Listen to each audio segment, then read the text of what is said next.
Let me ask you this. Hello, by the way. How did you buy your camera? How did you pay for your camera? Did you pick it up second hand or did you buy it new? No doubt with it not being a cheap purchase, especially if you bought a few lenses to go with it at the same time, you may not have paid cash, but instead used a credit card or did you take out a loan to finance it? These are the usual ways of buying gadgets such as camera gear, but I believe there's a better way to buy cameras. A way that could help you perhaps upgrade every few years so that you always have the latest model, or just a way to make it more affordable to make that big initial purchase. Trading used gear and starting new again can be expensive, and it's a big commitment and a lot of hassle really.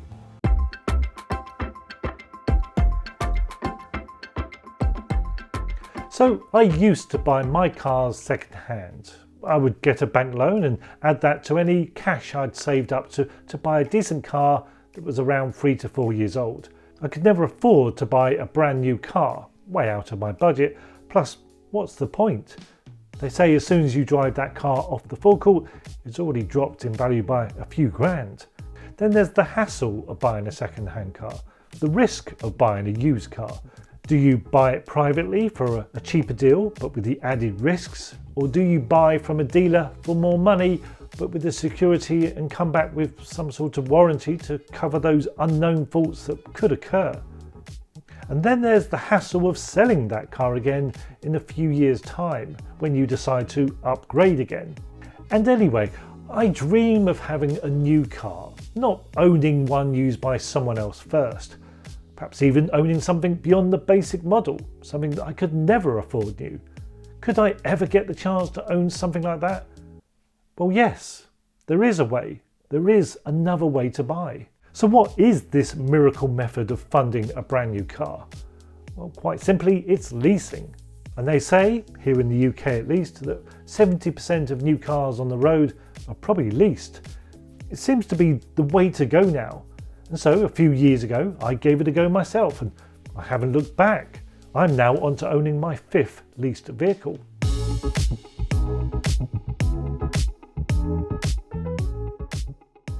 Now, when I choose the car I want to lease, not only can I choose the make and model I want, but I can also spec it as I want too. Currently, I can have a petrol or electric car, but then I can decide how much power that petrol engine has, say, electric with one motor or twin motors. I can choose a top-end model loaded with all the gadgets or just a base model which is a lot cheaper. I can then add certain packs such as a sports pack or a winter pack which may have heated seats and a heated windscreen included. Or I can choose to upgrade the stereo for one with more speakers and more power output than the default system. I can opt for a panoramic sunroof or built-in sat-nav. I can choose the material on the seats, leather if I want, and how many added safety features the car has. Front and rear parking cameras, bigger main touchscreen, different size of alloy wheels, etc, etc. On some cars, this options list is endless, and you can spend as much or as little as you want to create your perfect car. So why can't we do that with our cameras?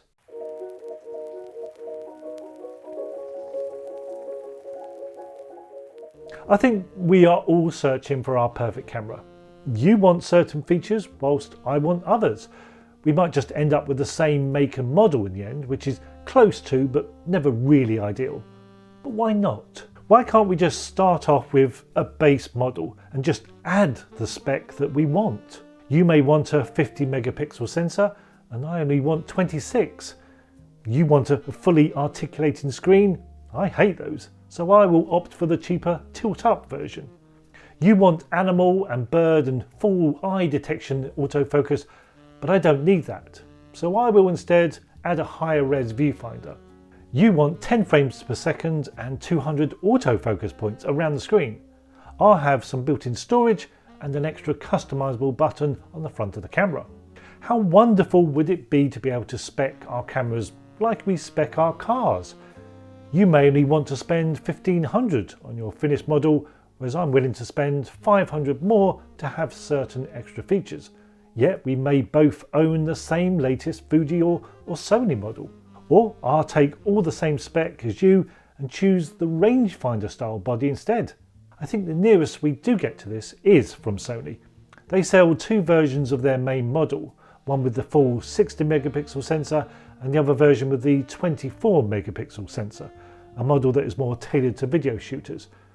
I'm not sure if they still do that, but they used to.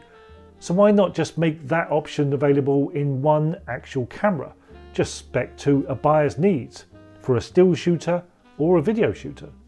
I, for instance, would have all aspect ratios, including full panoramic frame choices, but wouldn't necessarily go for the largest megapixel count sensor.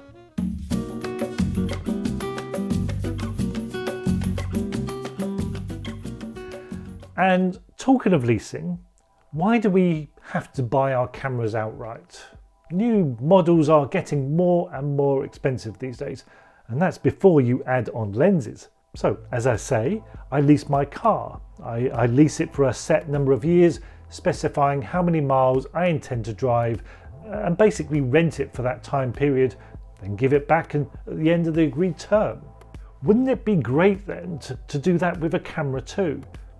I'd take the latest Fuji, spec to my needs, add a couple of prime lenses in the deal maybe, and set my shutter count at 10,000 frames.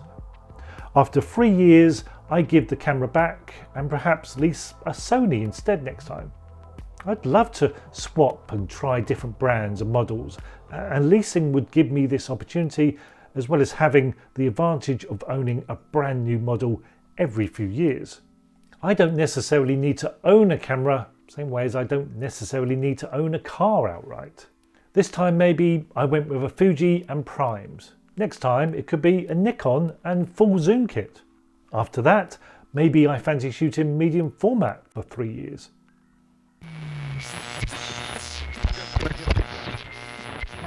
Well, we interrupt this incredible video content for just a moment so that I can remind you about E6. If you are enjoying this video, then there is more, much more, as part of my E6 subscription. There's on-location videos, exclusive video shoots not shown here on YouTube. There's informative and inspiring e-guides covering a wide range of photography techniques, subjects and ideas. You can listen to my regular podcast where I cover various photography topics with more in-depth discussion. The subscription also includes many of the ebooks I have available, all part of the subscription cost. Then additionally, there's discount off my workshops and online courses, and an image review service where I will critique your favourite pictures. That's 6 great features in the E6 subscription. But if that's not enough, if you want even more, you also get exclusive early preview of these YouTube videos before anyone else. I know, I'm spoiling you now. So if all this sounds like all you've ever dreamed of in your ideal photography subscription, then head over to my website and join all the other lucky people who are already subscribed. Anyway, back to this week's amazing video. Think how this could all influence and change the pictures you took. A camera is just a tool, but each has their own way of doing things. My Ricos, for instance, allow a quick and snappy shooting experience, but owning a medium format rangefinder would force a more considered shooting approach. But I'd also like to swap the Ricos and spend a few years shooting with the Fuji X100 style of camera instead. Let's be honest, it's too much hassle selling gear and perhaps buying again in a few years. Maybe I'd like to try shooting full frame again, but selling all my cameras and lenses is a chore. And how much money will I actually make back? So what do you think? Is this the way forward? Do you currently lease a vehicle and have experience of the benefits of that? Or is there a downside that I haven't covered? Is there a reason why the camera manufacturers haven't offered this perhaps? Is this the most ludicrous idea yet? Or am I onto something? Comments below please, and I'll see you next time. This video was brought to you by Craig Roberts, and he appreciates you watching. Please consider subscribing to his fantastic E6 subscription. Thank you and goodbye.